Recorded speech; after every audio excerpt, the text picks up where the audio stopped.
Hello everyone. Today we are going to start the second topic of the chapter, that is the features of Indian economy on the eve of independence.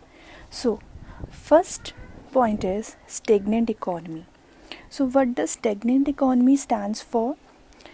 We have studied earlier that stagnant economy is the economy in which no growth in income is there, or the economy is showing very little growth, right? So likewise, in the year 1816 to 1925, the growth rate per capita income was very low, that was only 0.5%, and it has more decreased down to 0.1% per annum in the upcoming years, that in 1925 to 1950. Due to this stagnation, most of the population of India was living below the poverty line, and the standard of living of the persons were very low, right? Due to that, they were have to face many number of famines, right? So second point is backward economy.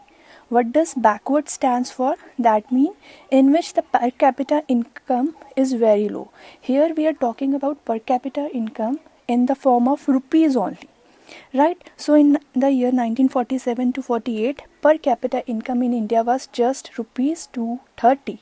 That means per year, right, per person was earning only rupees 230, right? That means due to that less income, the bulk of population was very poor, were facing the problem of sufficient food, and were not having the basic necessities such as food, clothes and shelter, and due to that the unemployment was also increased.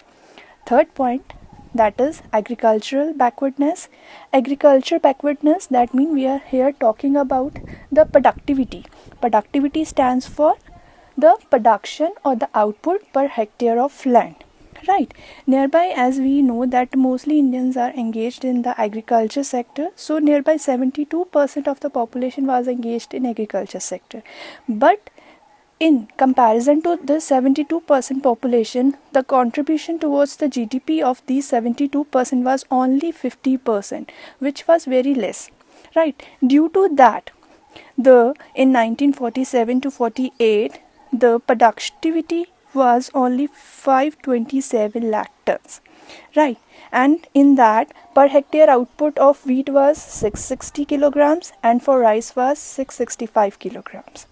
Next point, that is the industrial backwardness. So as we have studied earlier, we have studied that the Britishers has exploited our Indian handicraft industry. Due to that, the small scale and cottage industries were almost ruined in India, and for the capital goods, the Indian industry were totally dependent upon imports from the Britain. That means there was a lack of the basic and heavy industries in the country so that they can produce the capital goods in the country. Next point is rampant poverty. That means at the time of independence, majority of the population was living below the poverty line. That means they were not able to arrange for the basic necessities of the life, that was the food, shelter and the clothing. Why they were not able to get these basic necessity? Because of the unemployment problem. And why unemployment problem was there? Because Britishers had destroyed the handicraft industries of India. Next point is poor infrastructure.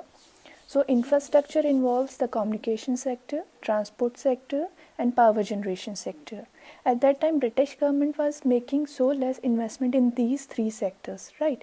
Due to that, the power generation sector has generated only 2100 megawatt of electricity. Railway lines has covered only 53,596 kilometer area, and only 155,000 kilometer were covered by the Pakka roads, right? So it is the sign that the our Indian economy was backward and stagnant, right? Next point is heavy dependence upon imports were there, right? At that time, even the armed forces of our country was dependent upon the Britain government for its defense equipments, and other consumer goods which was imported from the Britain was the sewing machines, medicines, kerosene oils, bicycles, and number of other goods was there. Because in our country, lack of basic and capital goods producing industries was there.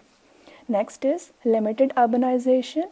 Urbanization, that means how many persons are living in the urban areas in relation to the village areas. That means in 1948, out of the total population, only 14% of the population were living in the urban area, rest 86% was living in the village area. Due to that, right, in the rural area there was very less job opportunities. Due to that, they have to engage in the agriculture sector only, and which were increasing the poverty ratio in the Indian economy.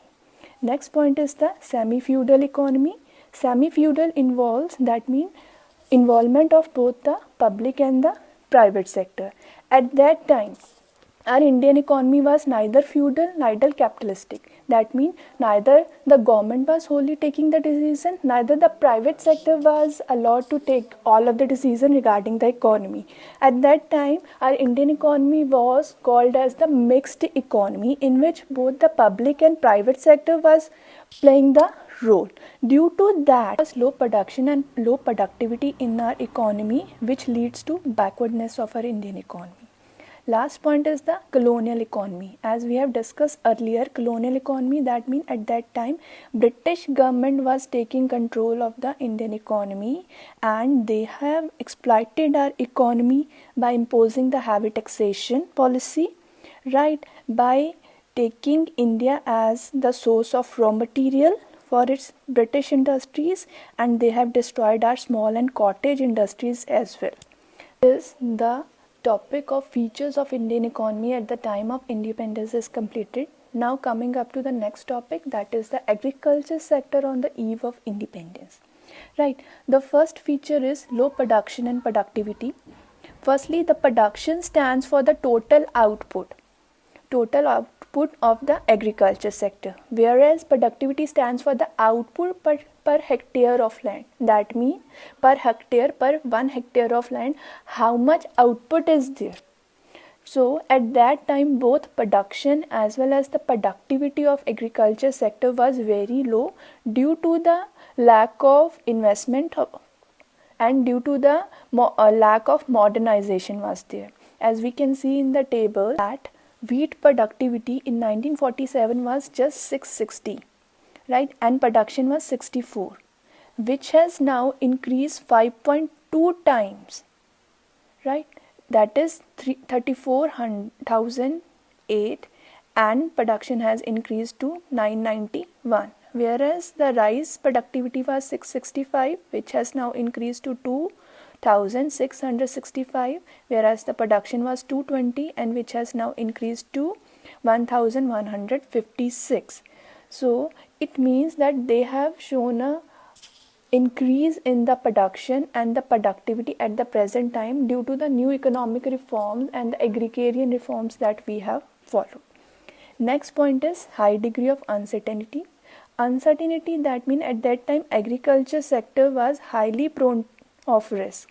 Risk of which factor? That means at that time no permanent means of irrigation was there.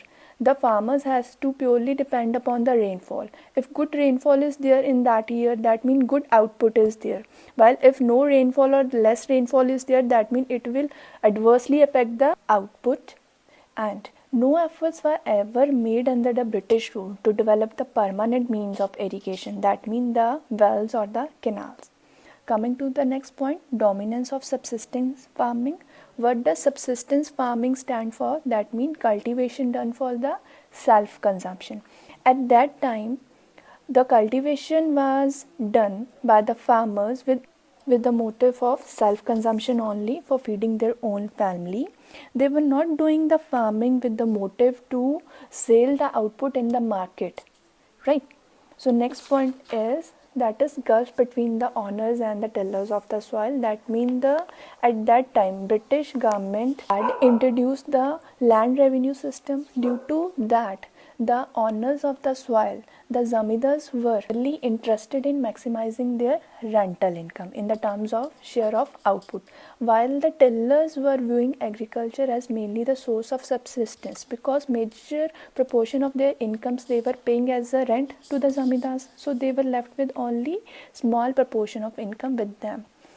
So next point is small and fragmented land holding, right? Small and fragmented land holdings. Firstly, the term fragmented, that means a small piece of land, right? Small piece of land scattered here and there. That means one piece of land at the one point and the other piece of land at the other point. Due to that, the output was very low and the cost of production was very high. Next point, that is land revenue system under the British rule, that we have already studied earlier under the head of exploitation of agriculture sector.